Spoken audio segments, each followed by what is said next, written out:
The Simpsons.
Salut les enfants! Qui est-ce que vous aimez? Mais comment vous m'aimez? De tout notre cœur! Qu'est-ce que vous feriez si je passais plus à la télé? Mais qu'est-ce que tu nous fais là? Aujourd'hui, c'est l'anniversaire de Brittany. Joyeux anniversaire, ma petite Brittany. Comment tu veux qu'on fasse ça? Tu veux que je te chante joyeux anniversaire? Ou tu préfères que je transforme Tahiti Bob en boulet de canon? Les canons! Les canons! Les canons! Les canons! J'ai choisi le canon! Désolé, Tahiti Bob, mais c'est ce qu'elle souhaite pour son anniversaire. Haha, tu es fichu, Tahiti Bob. On n'a pas eu beaucoup de chance jusqu'à maintenant. On t'a pas envoyé bien loin. Mais c'est peut-être parce qu'on n'avait pas mis suffisamment de poudre dans le canon. Brittany, à toi l'honneur.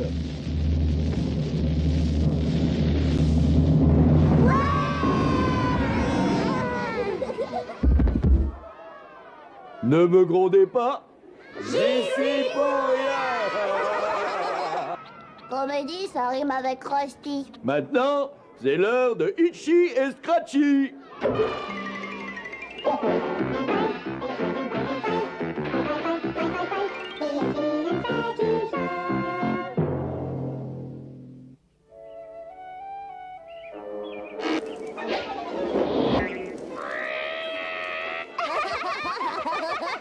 Oh non! Toute cette violence gratuite, je comprends pas en quoi c'est drôle. Personne te demande de Si comprendre. les dessins animés étaient pour les adultes, il les passera à 8h du soir. Oui, allô? Allô, mère, en rentrant, j'aimerais que t'achètes 2 litres de glace, mais pas de l'ordinaire, hein, de la super. Oh, de la super, mais attends voir, pourquoi? Patty et Selma doivent venir nous projeter les diapos de leur voyage du Yucatan. Oh! Alors, y a quelqu'un? Oh, faut que je te le laisse, oh mère, mes sœurs sont arrivées. Oh, 8 boîtes, eh ben dites donc, on est gâtés. Bonsoir, fidèle client. Alors, comment il va ce soir? Salut, ça va, Apu?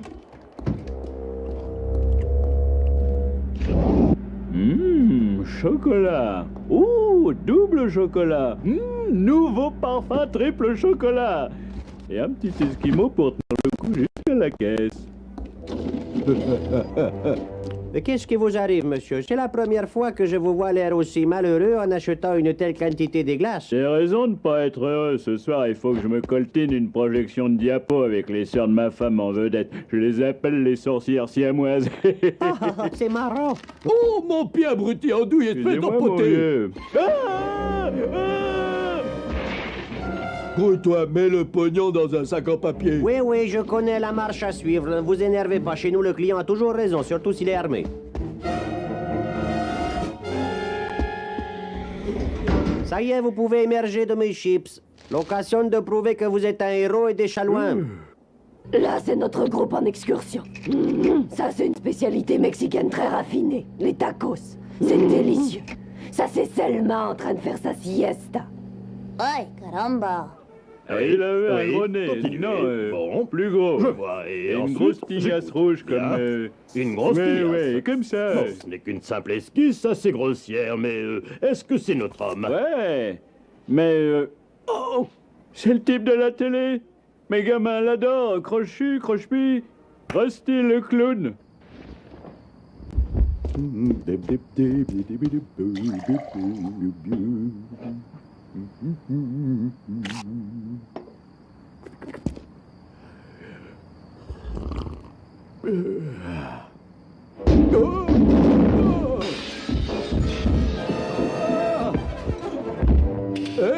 Mais qu'est-ce qui vous prend? Restez le clown, vous êtes en état d'arrestation pour vol à mort, mais vous avez le droit de garder le silence. Tout ce que vous direz, blablabla, blablabla. Mais c'est une blague.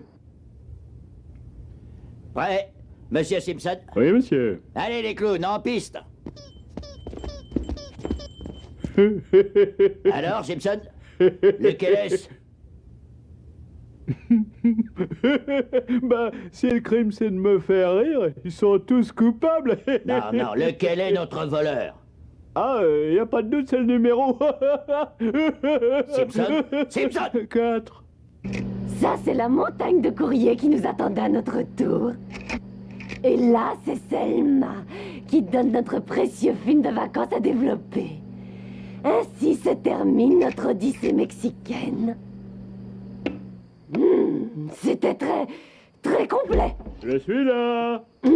Ça nous fait bien plaisir. Toute la séance de diapo. Ah, fantastique. Marche, tu devineras jamais ce qui est arrivé. J'étais au supermarché en train de faire mes petites courses. Oh, les infos. Springfield Actualité avec l'équipe numéro 1 de l'information et notre présentateur vedette, Kurt Brockman.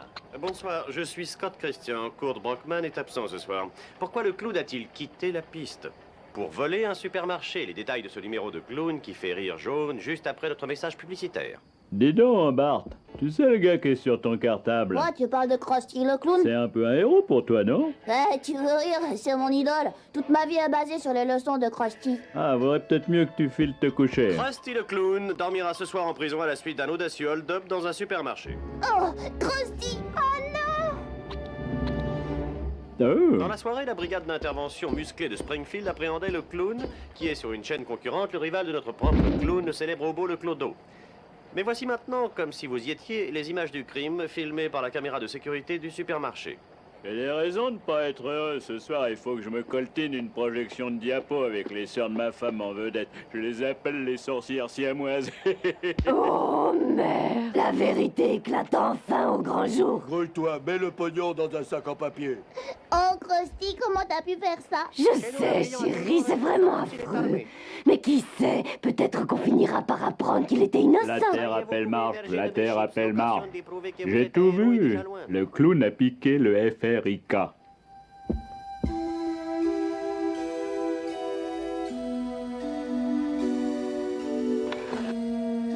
Tu es mon meilleur ami. Merci, Krusty. Achète mes céréales. Achète mes céréales. J'y suis pour rien. Oh, je voudrais bien te croire.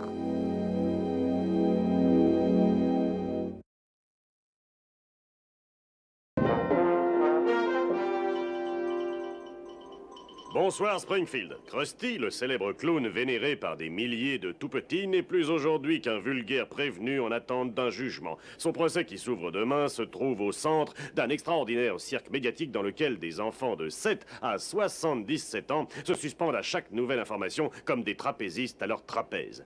Après de modestes débuts comme mime dans les rues de Tupelo au Mississippi, ses pitreries devaient le conduire petit à petit à la tête d'un empire avec des douzaines d'articles à son effigie et à sa propre marque de charcuterie. Ceci expliquant peut-être l'un des dérapages les plus appréciés des téléspectateurs, l'infarctus de Krusty en direct en 1986. Vous avez bien rigolé avec Itchy et Scratchy, n'est-ce pas les enfants? Eh bien, vous allez avoir droit à un autre dessin animé. Mais avant, j'ai une grosse envie de charcuterie. Vous permettez? Regardez, ces merveilleuses saucisses bien dodues, ce lard fumé succulent et cette délicate et odorante... Oh, ah, je meurs. Oh, non. Oh, je meurs. Mais un triple pontage et un pacemaker le remirent sur pied bien vite. Quoi qu'il en soit, le clown avait changé. Là où parents et éducateurs avaient condamné son show comme étant une émission débile et sclérosante, le nouveau Krusty consacra une petite partie de ses shows à combattre l'analphabétisme. Tout était bon pour accrocher la jeunesse. Soyez chébrants, lisez des romans. L'arrestation de Krusty a provoqué une onde de choc qui a secoué tout Springfield, remplissant ses églises, ses synagogues et ses mosquées de toute une population désenchantée. J'encourage chaque membre, un tant soit peu honorable, de notre communauté à rassembler tous les produits qui portent l'image de ce Krusty, ce clown prince de la corruption, et à les brûler avec moi, sur la place publique. Alors Krusty est-il sur le point de troquer ses pantalons bouffants pour l'uniforme relativement étriqué de la prison de Springfield? Nous le saurons demain, quand débutera son procès.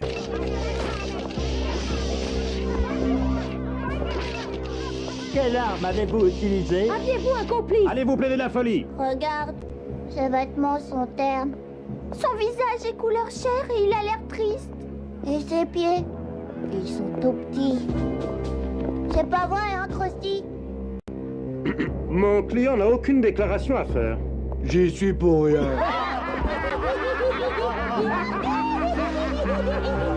Krusty le clown, que plaidez-vous? Je plaide coupable, votre honneur. Je veux dire non coupable. C'est le trac des soirs de première. Je souhaiterais appeler à la barre Monsieur Homer Simpson. Fais pas ça, s'il te plaît, fais pas ça. Désolé, fiston. Un jour, tu comprendras. Écoute, j'en suis sûr que Krusty aurait jamais fait une chose pareille. On n'y va pas, s'il te plaît pas. Il faut que tu m'écoutes. Ouf. Excusez-moi, mon vieux.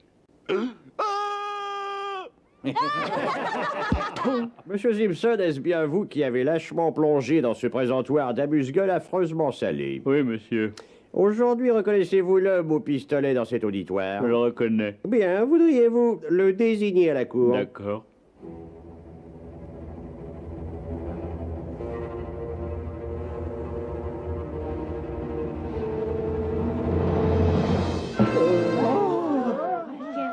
Oh non.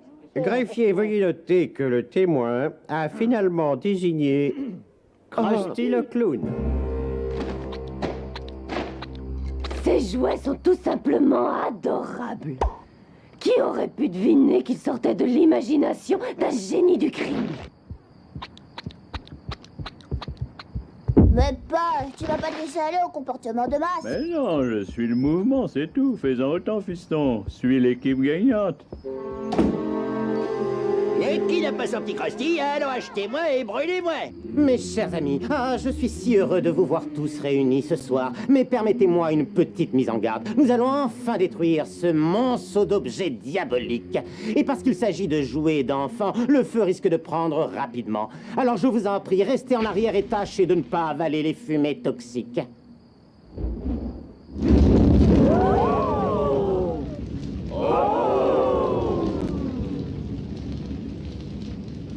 Krusty, examinez s'il vous plaît la pièce à conviction B. Et dites-moi ce que vous voyez. De laquelle vous voulez parler? De celle qui porte la lettre B. Alors, vous ne savez pas lire? Non, je ne sais pas. Je ne sais ni lire ni écrire, je le reconnais. Je suis totalement illettré, vous êtes content maintenant? Se peut-il que le champion de l'alphabétisation des enfants ne sache pas lire? Est-ce que c'est un crime d'être analphabète? Très bien, très bien. Regardez Krusty, ça c'est un B. Et ça c'est la pièce à conviction B. Des coupons de jeu obtenus par cette cour et indiquant que vous avez perdu de fortes sommes dans les paris sportifs. Est-ce que c'est un crime de parier sur des événements sportifs? Oui, c'en est un. Hein? Madame le premier juré, êtes-vous parvenu à un verdict? Oui, votre honneur. Nous reconnaissons l'accusé Krusty le clown coupable. Ah, je le savais, à chaque fois c'est la même chose.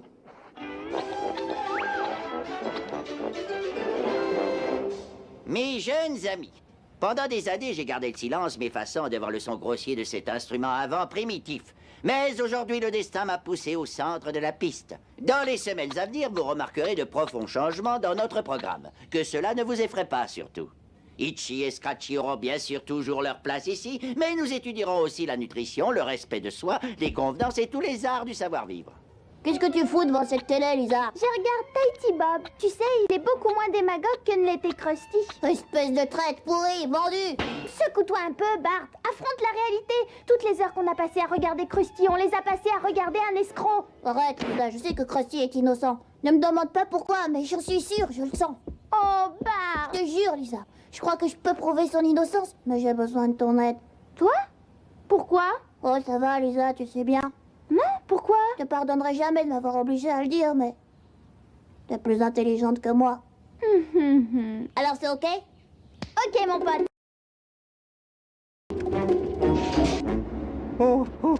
Attention, hein, n'essayez pas de faire des bêtises, je suis armé jusqu'aux dents. Bart, regarde ce qu'il y a marqué sur le four à micro-ondes. Et alors, j'ai pas de pacemaker? T'es bouché ou quoi? La vidéo a montré que le voleur s'était fait réchauffer un feuilleté à la viande. Et alors? Tu te souviens pas de la carte qu'on avait envoyée à Krusty à l'hôpital? C'était après sa crise cardiaque, quand ils lui ont posé un pacemaker. Ah? Attends voir, Krusty ne sait pas lire. Ok, ce pauvre type sait pas lire, on va pas passer le réveillon là-dessus, non? Non, tu comprends pas, Bart. Comment Krusty aurait pu lire un magazine s'il ne sait pas lire? Et c'est pas une bibliothèque des prêts ici. Si vous voulez pas acheter ce truc, vous le reposez ou je vous fais sauter la cervelle. Bart, je commence à croire que tu as raison. C'est un coup monté contre Krusty. Est-ce qu'il a des ennemis? Je sais pas. Mais je connais quelqu'un qui le saura sûrement. Le meilleur ami de Krusty, Tahiti Bob. Une salve de mousquetons y répondit, grondante, rugissante. Un profond silence s'ensuivit, seulement troublé par le bruit des pas de plus en plus proches de la 3e brigade. La semaine prochaine, chapitre 35 de L'homme au masque de fer, la mort d'un titan. Voilà les enfants, c'est fini pour aujourd'hui. Et maintenant, avec les mots de Monsieur Colporteur... Every time we say goodbye, I die a little. Every time we say goodbye, I wonder why a little. Every time we say goodbye, goodbye. Excellent show, Tahiti Bob. Le standard a été saturé d'appels. Les enfants vous adorent. Merci, Ted. Je suis ravi d'avoir dissipé cette légende selon laquelle je serais trop intello pour les jeunes. Et en même temps, je ne peux m'empêcher de penser à Krusty.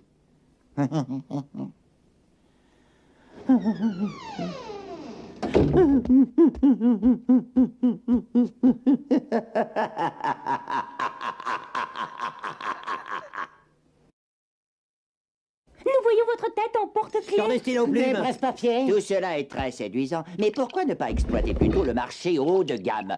Par exemple, poster de Tahiti Bob à tirage limité, pièces commémoratives, assiettes de collection. Des gamins qui veulent vous voir, Tahiti Bob, ils disent que c'est très important. Eh bien, nous pourrons signer ces contrats demain. Mais certainement. Je suis très fier d'être capable de signer de mon nom. Bonjour, Tahiti Bob. Tahiti Bob, on peut vous poser Excusez-moi les enfants, Tahiti Bob adorerait bavarder avec vous, mais son spectacle va commencer. Tiens, voici 3 places, vous êtes mes invités. Bon, d'accord, Allez, allez, sauvez-vous.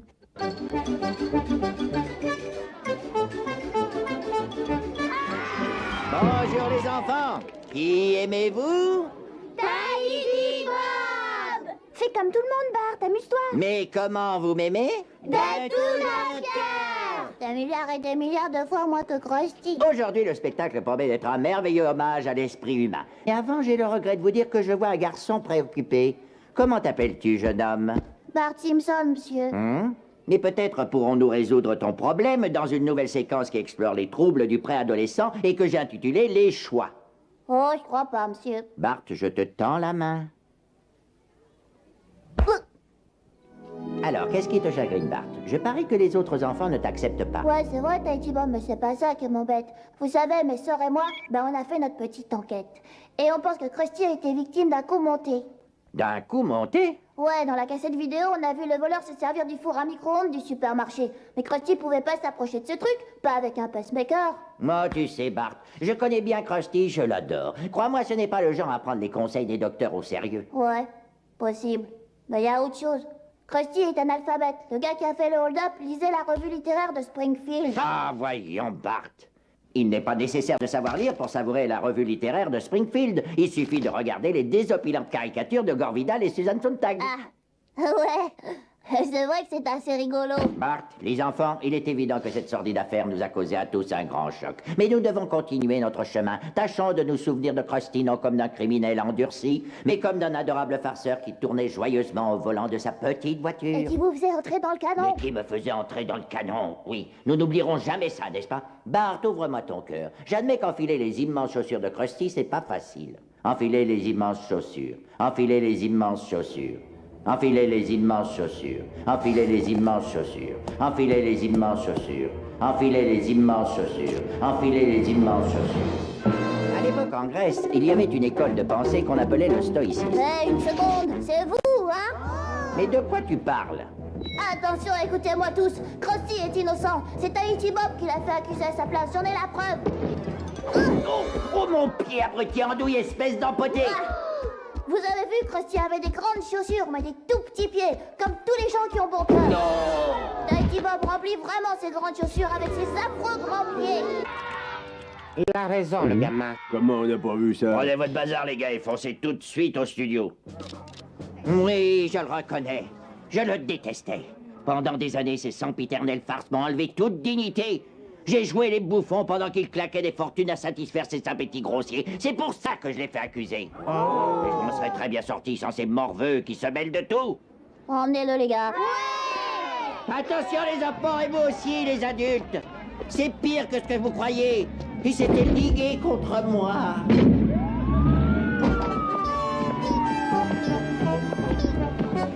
Je reconnais que nous avons commis une terrible, terrible erreur. Ça se produira plus. Ça vaudrait mieux, pauvre idiot. Krusty, j'ai le courage de reconnaître que j'ai eu tort. Je regrette de vous avoir montré du doigt au procès. Et j'espère que les histoires horribles qu'on raconte sur ce qui se passe en prison sont exagérées. Oh, ce qui importe le plus, c'est que j'ai regagné la confiance des enfants. Heureusement qu'il y en a un qui a toujours cru en moi. Bart, Ouais, monsieur. merci.